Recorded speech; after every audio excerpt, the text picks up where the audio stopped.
Morning and welcome to another episode of Cap Kids Art Corner. My name is Devon. My assistant Georgie is here on my lap. And as always, we are here to talk about art. Not only talk about art, but to talk about how art can be used as a way of coping with stressful situations, with big emotions, and how to use art as a way to practice mindfulness.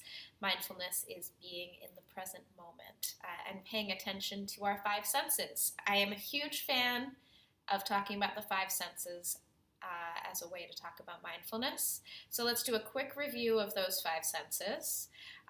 Those five senses are hearing, sight, taste, smell, and touch. And so when we talk about that, we are going to transition now into talking about what our art activity is today. And our art activity is more of a process art activity. If you have watched past videos, you know that process art focuses more on the act of making art and kind of like how the five senses might play into that art making process. It's less about how the art turns out. So we want to really sort of pay more attention to what we're experiencing in the moment instead of how our art's going to turn out in the end.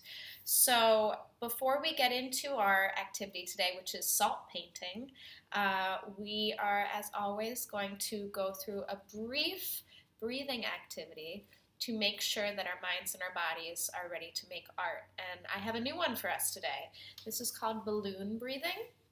And I know that everybody watching this has a really awesome imagination, so I'm going to ask you to kind of like put on your imagination hats for this one.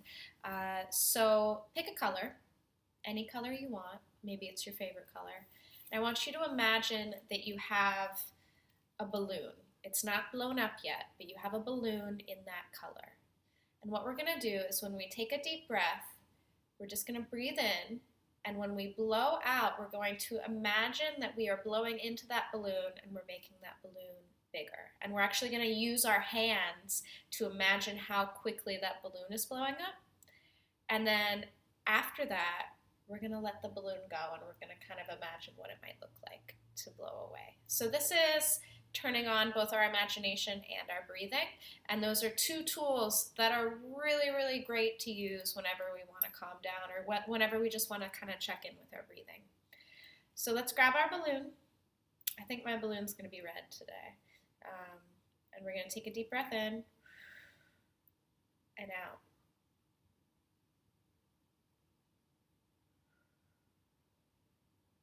And when you have your balloon the right size, the size that you want it to be, we're just going to imagine that it's kind of floating away. And while we're imagining that it's floating up, maybe into the sky, maybe into the ceiling, we're going to continue being mindful of our breathing.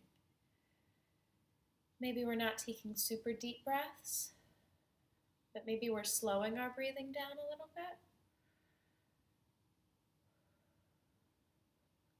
You might decide you want to blow up another balloon, so we're going to pick that other balloon up. We're going to blow that one up too.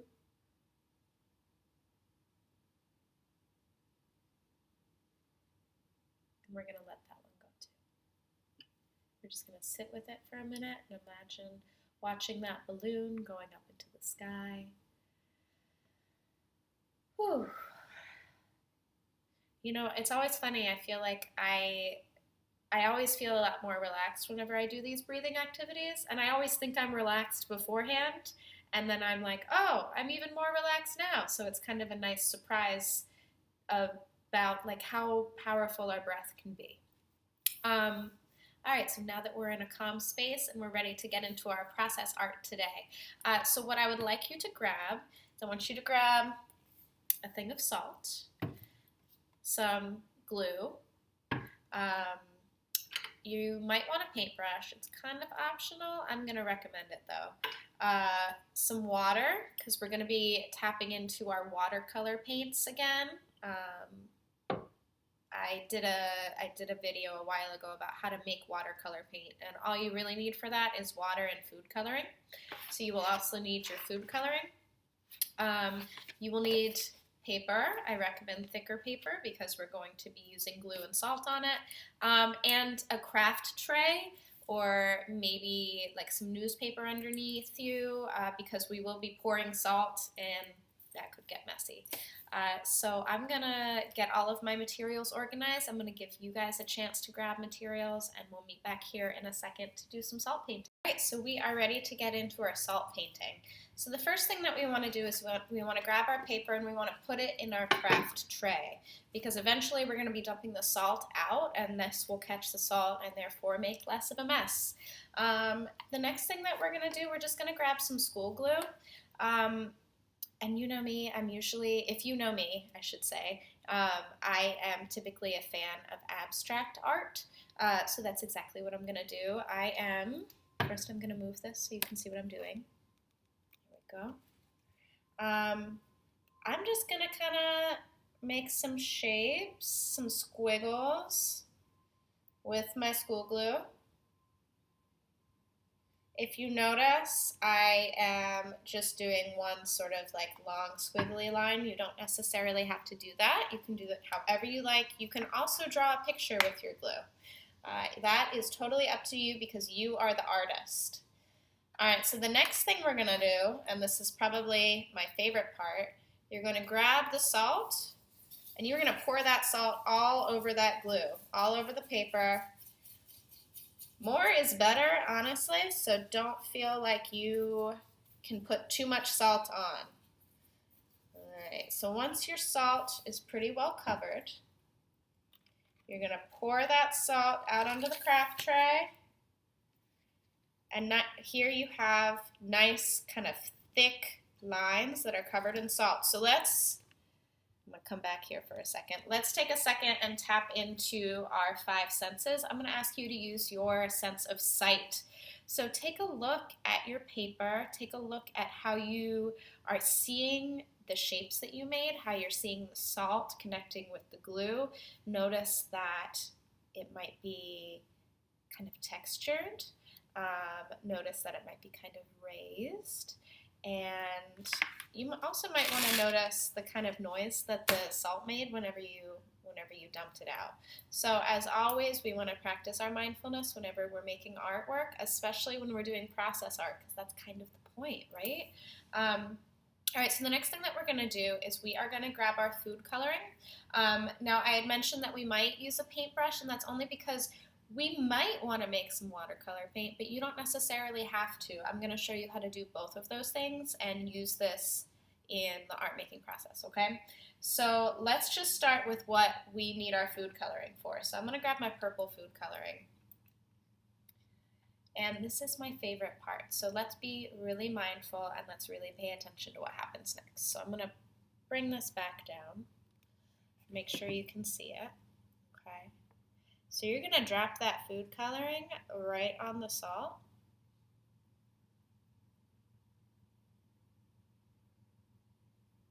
I'm going to do that one more time so you can see what's happening. Maybe one more time because I love this so much. Okay. So if you're using your sense of sight, you are noticing that every time you drop the food coloring onto the salt, it moves. It kind of grows a little bit. And that I just think is so cool. I wish I knew the science behind it, but I don't. All I know is that it looks really cool and that this is a great opportunity to actually kind of like check in with your body too. So if you want to use this to help you breathe as well, like sort of like take deep breaths while you watch it move, like anything is an opportunity to remind you to check back in with your breath. So maybe this is an opportunity for that. So I'm going to use a couple more colors just with the food coloring, and then we're going to try and see what it looks like whenever we use our homemade watercolor paint as well. So I have some of this color I'm going to throw on here. There we go. I'm noticing that it's traveling. And I've got some red I'm going to throw on here as well. And one other thing you might want to experiment with is like what happens if you put a bunch of color in one spot. Does it move quicker or does it move slower? There we go. So we are really sort of like coming up with a really neat 3D piece of artwork right now. All right, so quick refresher on how to make watercolor paint. Really all you need is just water and food coloring. So I have my water here, and I think I have enough pink. Okay, and so I'm going to just put a bunch of food coloring in here. Then I'm going to stir it up. And now we have a nice watercolor paint here. Now, one other thing I forgot to mention whenever you are doing this art activity is regular, like acrylic paint or tempera paint will not work like this. It's got to be water-based, so it has to be food coloring or watercolor paint. So let's take some guesses. Do you think that the watercolor paint will travel as fast, or do you think it'll travel slower on the salt? Or do you think maybe it'll go on the paper and not really stay on the salt? There's only one way to find out. Let's give it a shot. Okay. All right, let's see what happens. Look at that.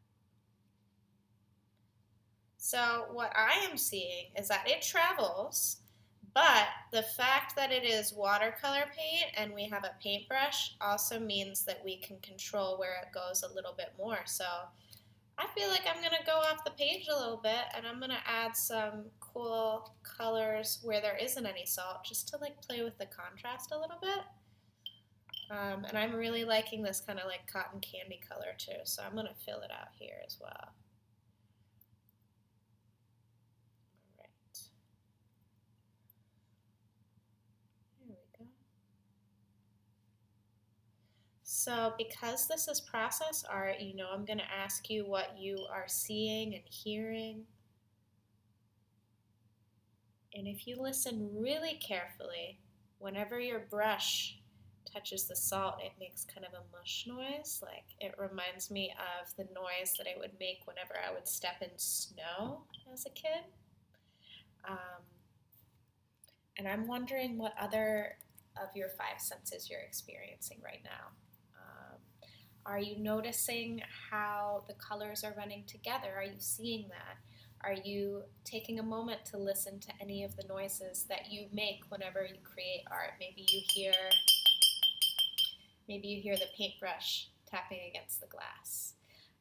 Maybe you smell. Maybe your paint's really smelly. Maybe you smell that. Maybe you hear the water swishing around in your glass. Maybe you're noticing more and more about how the colors blend together the longer they stay on the paper. So remember that art is absolutely about being creative, but it's also a really great opportunity to slow down a little bit and see things and experience things in ways that maybe you wouldn't have otherwise. So let's take a look at how our salt painting turned out. Mine turned out like this. And because there's glue and because there's paint, we definitely want to leave it alone for a little bit so that it can dry. But then once it's dry, you have this really cool 3D piece, and then you can start incorporating your sense of touch. And this might be a really fun thing to kind of use as a mindfulness tool as well. So thank you so much for tuning in for another episode of Cap Kids Art Corner. I am really excited that I'm still able to do these. I just have so much fun with them. As always, I would love to see your finished products, so please send me pictures of any art that you make. My email is devon@capkids.org. My email is also listed in the YouTube comment section as well. I hope you guys have a great day, and I will see y'all next week. Take care.